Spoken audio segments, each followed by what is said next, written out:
Well, I'm delighted to say with me now is the former Crystal Palace manager and former Wimbledon coach Alan Smith, down here for the launch of the new season and the new fixtures. Alan, what do you make of the schedule ahead for Wally? Well, I think it's tough, but he handled it well last year. Nothing could have been harder last year than when he came in.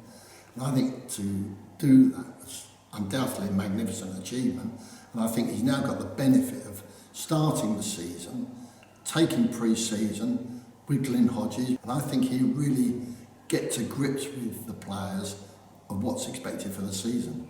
Yeah, and of course you look back over last season, the likes of Guardiola and Klopp and so on, they're getting the accolades. 9 wins to guide Wimbledon to safety from an impossible position. That's some achievement. Incredible. I mean, I'm not embarrassed about it. I mean, I voted for Wally as one of my LMA managers of the year. I thought he got rather overlooked, but perhaps that's not a bad thing, because it may have been putting more pressure on him this year, because, you know, when you look at the division with Bolton in it, Sunderland, Ipswich, this is a tough division, and we know our resources here are limited. We've got the new ground coming up, which is incredibly exciting, and he's just got to balance everything between keeping the ship running this year, hopefully moving into our new ground, and then really being able to push on with the club, you know, into where we were at one stage, hopefully. So let's turn the clock back. It's great to have you down here at this AFC Wimbledon Business Club event this morning, but you and Wally go back way back into the 70s, don't you? Yeah, I signed Wally, I went and watched Wally play at Craven Cottage, Fulham, for West London schoolboys. I was with a guy called Alec Fuse, who was the press officer for Wimbledon, and we spotted Wally. I took him back to Plough Lane, introduced him to Alan Batsford, trained with us a couple of times. Alan was very impressed, and he became our first apprentice, which I loved, but by that time I'd left. We as in Wimbledon, had got voted into the Football League, so I went to be manager of Dulwich Hamlet for a few years, and I actually tried to nick Wally to come with me, but Alan was pretty firm on signing him up and making the great career he had at Wimbledon. And he was a lively character in those days, wasn't he? Always bright, brilliant football brain, saw things and saw through people. Wally's no fool. He sees through people, whatever level they're at, and he wouldn't suffer fools gladly, Wally. Great sense of humour, but when football's about, he's a serious person, and also worked with some very serious coaches and managers. But for yourself, the pinnacle of your career was guiding Crystal Palace to the League Division 1 title back in 1989. Before that, though, a coach with Wimbledon. What do you remember those days with Alan Batsford? Best manager I worked with, by far. I can't owe him enough. You heard a couple of anecdotes I told about Alan. Hard as nails, workaholic, loved football, and everything I achieved in football after that, and that was managing Palace, assistant manager when we went to the cup final, I put an incredible amount of credit down to him. We had another coach called Brian Hall, who I also learnt a lot from. Dave Bassett was the captain of the team at the time, but Alan in particular, I look back on and think that he set the goal for what I was about. And I was so disappointed when Wimbledon went in the Football League, and he was sacked soon after, and we got Dario Gradi in, which actually sounded a good move, but Alan was made for this club.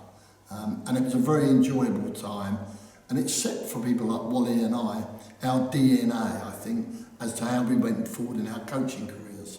And how things did go forward as well in South London football at that time. We were talking about it. You had your likes of Charlton, Millwall, Palace, Wimbledon in the 80s and 90s. That was really the place to be at the time. So many good players then. Good players, great competition.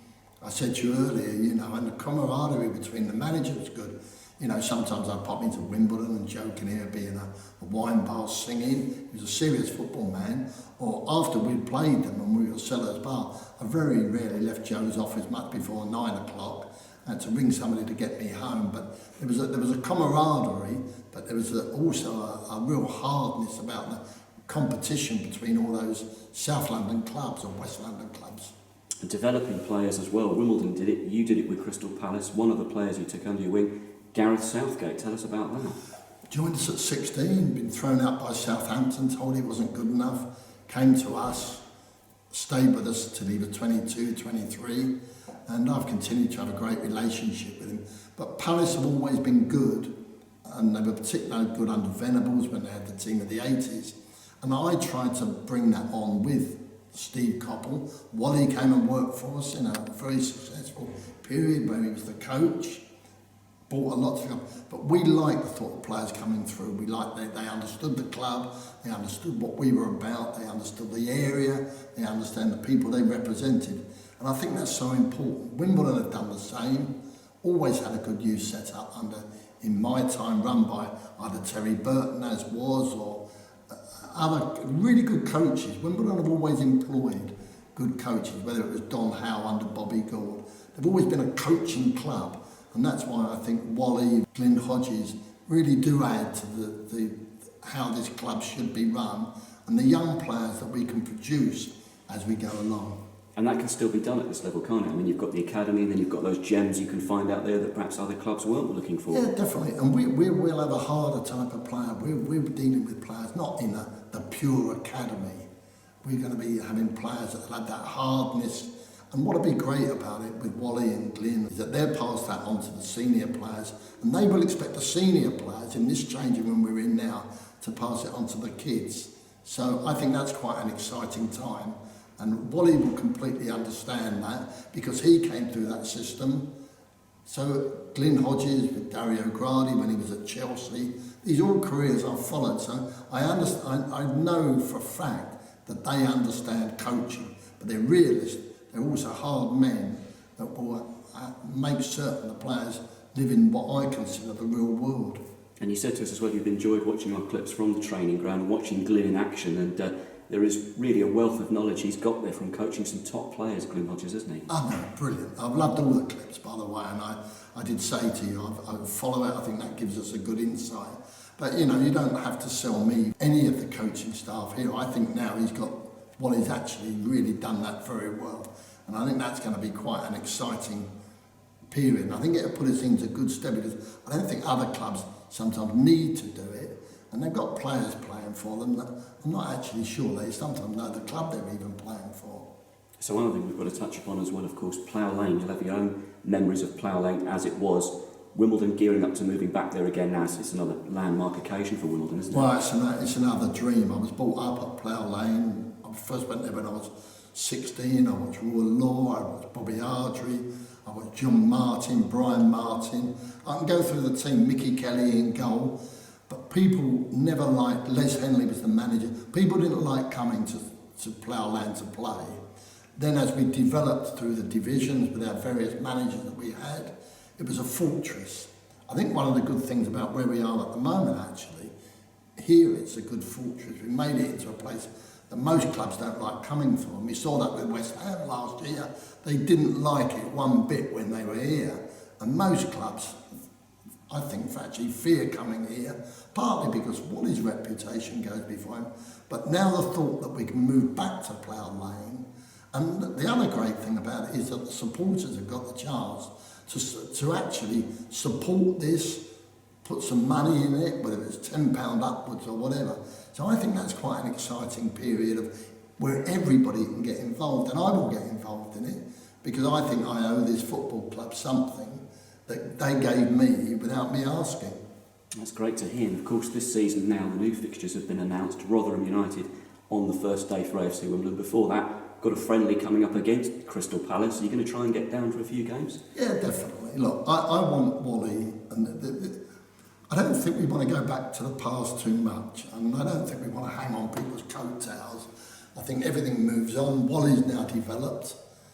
He's worked for, as we said, we worked for some very good coaches. He's worked for Sam Allardyce, he's worked for Venables, he's worked for Steve Coppell for a long period. All have rated him very highly. Harry Redknapp, I forgot to rate him. So that would have rubbed off on Wally. So yes, I will come to the games. But I also appreciate now we've moved into a new era.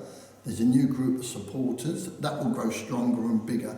But I think every so often it's nice just to remind ourselves all where we started, how it came about, and also that all the success we had in that period was because we were a united team. Nobody wanted to play at the old Plough Lane.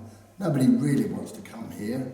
And I think that's something that we should build on, but also look to the future. This is an exciting time for the club to get younger people.